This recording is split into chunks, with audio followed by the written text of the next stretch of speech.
علی بھائی اگلا سوال ہے،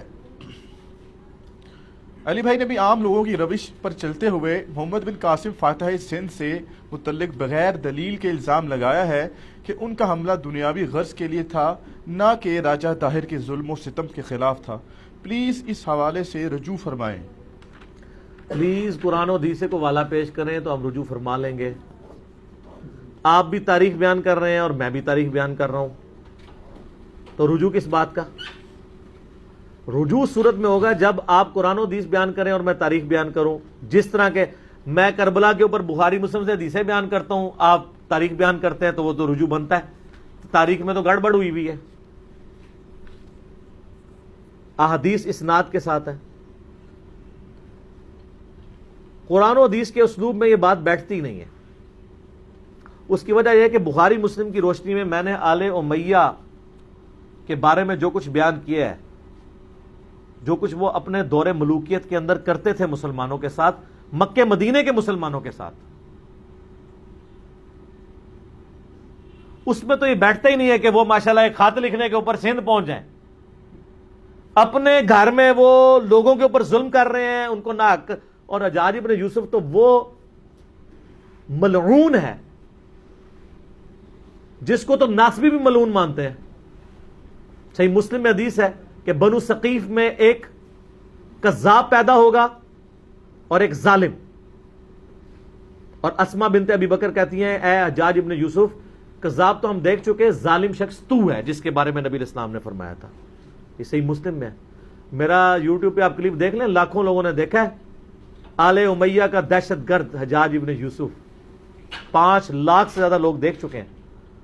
پوری اسلامک ہسٹری میں نے 15 منٹ کے اندر کور کر دی ہے، 100 سال کی آپ کو، اور تاریخ سے نہیں، بخاری مسلم کی حدیث کی روشنی میں۔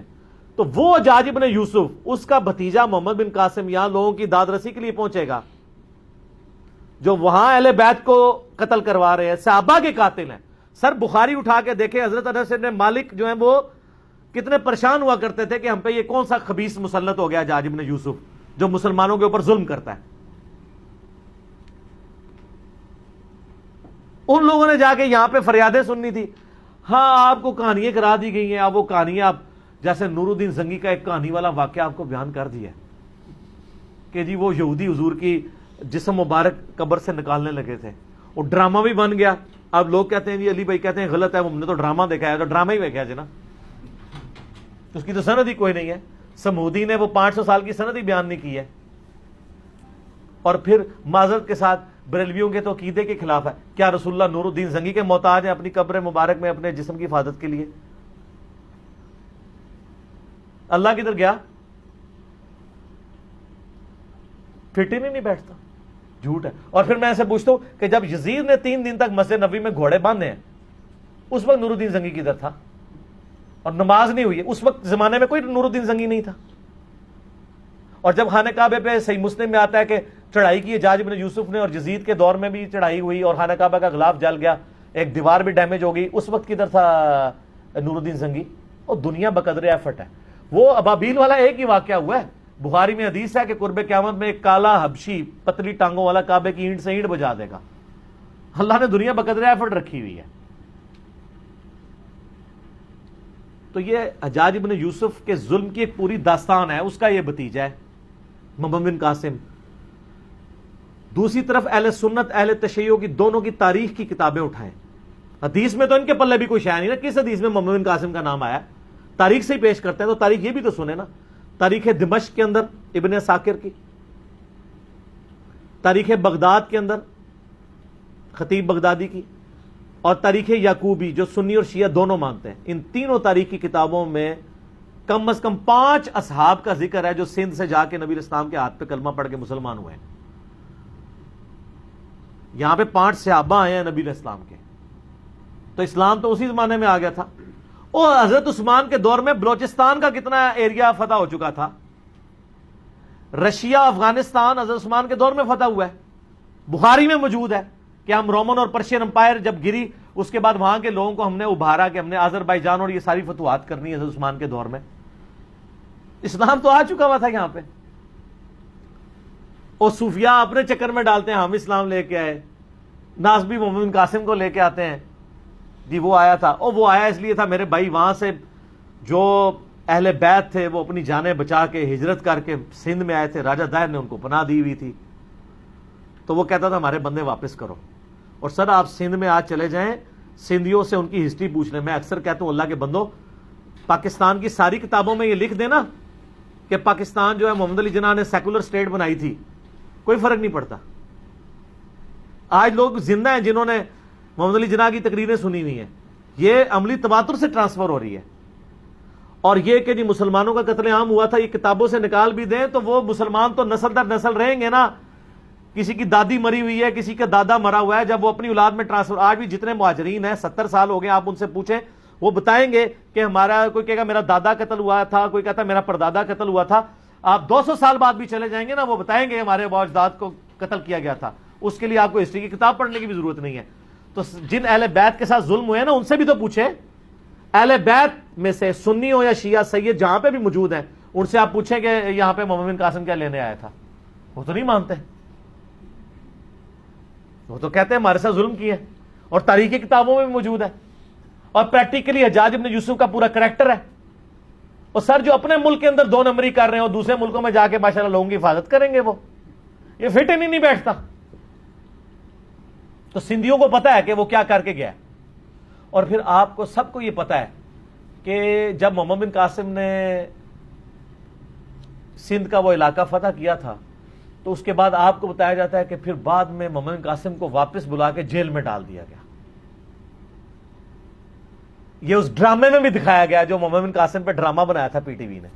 ہم یہ پوچھتے ہیں کہ محمد بن قاسم کو جیل میں نے ڈلوایا تھا، انجینئر صاحب کی ویڈیوز دیکھنے والوں نے ڈلوایا تھا، وہ جیل میں کیوں ڈالا گیا تھا؟ اس لیے کہ پیچھے خلیفہ چینج ہو گیا تھا. پہلے خلیفہ تھا عبد الملک بن مروان کا بیٹا ولید بن عبد الملک. حجاج ابن یوسف اس کا رائٹ ہینڈ تھا. حجاج ابن یوسف کو اس نے کوفے کا بھی اور حجاز کا گورنر بنایا ہوا تھا. لیکن اس کے ظلموں کی ایک داستان تھی، لوگ تنگ تھے. اس کے باپ نے وصیت کی تھی کہ ولید کے بعد خلیفہ بنے گا اس کا چھوٹا بھائی سلیمان بن عبد الملک. لیکن ولید کو بھی لالچ آ گئی، کیونکہ یہ تو ہے ہی لالچی دور ہے نا. جب یزید کے ابا جی کو لالچ آ گئی کہ میرا بیٹا خلیفہ بنے، تو ولید بن عبد الملک تو صحابی بھی نہیں، اس کو نہ لالچ آئے کہ میرا بچہ بنے. حالانکہ وہ خود بھی اس وصیت پہ بنا تھا جو اس کے بیٹے نے، ابے نے کی ہوئی تھی. تو سارے گورنروں سے اس نے بیعت لے لی کہ میرے مرنے کے بعد میرا بیٹا خلیفہ بنے گا. ایک گورنر تھا جس نے انکار کر دیا، اور وہ تھا عمر ابن عبد العزیز. وہ اس وقت حجاز کے گورنر تھے، اور کوفے کا گورنر تھا حجاج ابن یوسف. عمر بن عبد العزیز کو جیل میں ڈلوا دیا ولید بن عبد الملک نے، گورنر ہونے کے باوجود. لیکن وہ ہارد العزیز شخصیت تھے، اس لیے اس وقت ذرا پروٹیسٹ ہوئے تھوڑے بہت، اور معاملہ انہوں نے ڈیلے کیا. اسی ڈیلے کرنے کے دوران اچانک ولید کی ڈیتھ ہو گئی.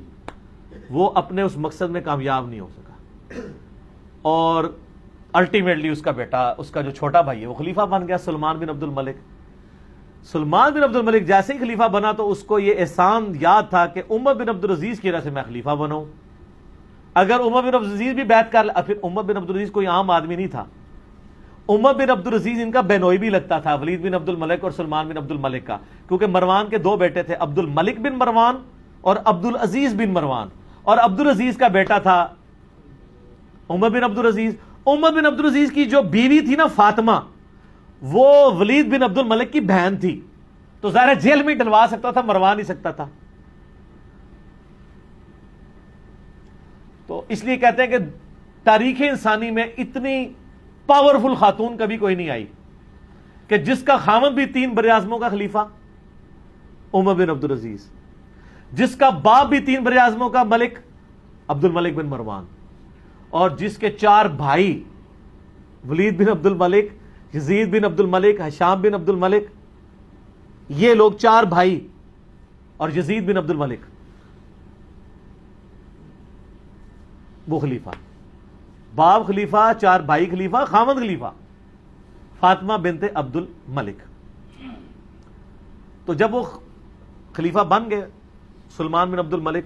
سب سے پہلے عمر بن عبدالعزیز کو آزاد کروایا گیا. عمر بن عبدالعزیز نے کہا کہ جی سب سے بڑا کلپرٹ ہے حجاج ابن یوسف, اس نے ظلم کا بازار گرم کیا ہوا ہے, صحابہ کو قتل کروایا ہے, اس کے بارے میں حدیثیں بھی تھی. تو سلمان نے پہلا ایگزیکٹو آرڈر کیا کہ اس نے کہا جی حجاج نام کے جتنے بھی بندے ہیں, خالی حجاج نہیں, حجاج نام کے جتنے بندے کسی بھی حکومتی عہدے پہ ہیں ساروں کو جیل میں ڈالیں. سر ملوکیت پھر یہی ہوتی ہے, اس میں تو آرڈر چلتا ہے. پھر انہوں نے تھوڑے مزے لوٹے ہوئے تھے, پھر لاکھ اس کو لوگ دلیل دیتے کہ وہ ایک ہے, تو وہ دلیلیں تو پھر بادشاہ نہیں مانتے ہوتے, انہوں نے میٹر کوم جائے تو کوم جائے. انہوں نے کیا حجاج نام دے جتنے بندے نے سب نو جیل چ پاؤ, اور ان کے جتنے رشتہ دار ہیں نا جو حکومتی پوسٹوں میں ان کو بھی جیلوں میں ڈالو.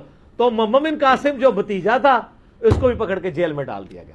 یہ تھی ریزن کہ بڑے ابا جی ان کے جیل میں چلے گئے, یعنی اس کا جو چچا یا تایا تھا اور وہ اس کا سسر بھی تھا, تو محمد بن قاسم کو بھی جیل میں ڈال دیا گیا.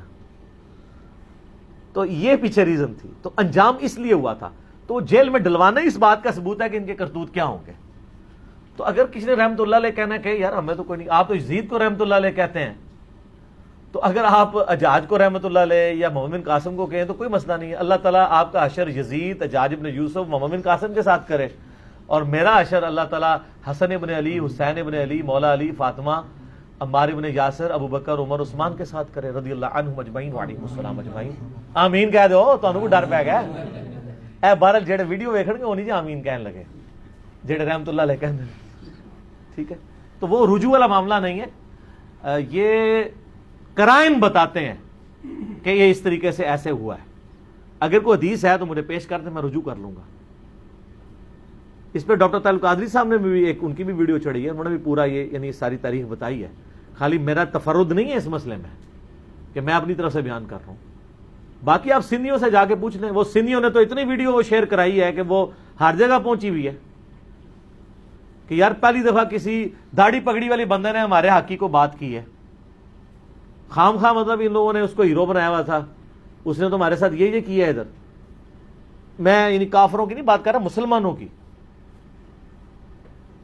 ٹھیک ہو گیا. اور میں اپنی طرف سے بات نہیں کر رہا, میں نے یہ کربلا والے ریسرچ پیپر میں یہ ساری حدیثیں ڈالی ہیں. یہ میں ذرا اس کا تعارف بھی کرا دوں میرے بھائیو. یہ میں نے ایک ریسرچ پیپر لکھا ہے, واقعہ کربلا کا حقیقی پس منظر, 72 صحیح الاسناد احادیث کی روشنی میں. 72 کا ٹائٹل تو شہدائے کربلا کی نسبت سے ہے, احادیث اس میں 200 سے زیادہ ہے, جس میں میں خلفائے راشدین سے شروع ہوں, سیدنا عمر کی شہادت سے شہادت حسین تک.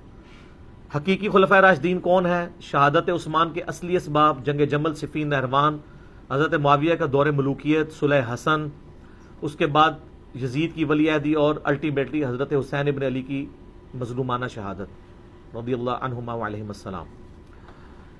اس کی سافٹ کاپی آپ ہماری ویب سائٹ ahlsunnatpak.com سے فری ڈاؤن لوڈ کریں. 5B ریسرچ پیپر ہے, ہارڈ کاپی فری, اور اس کے ساتھ باقی ریسرچ پیپرز ہیں ٹوٹل 9, 3 اذکار کارڈ ہیں, وہ آپ منگوا سکتے ہیں.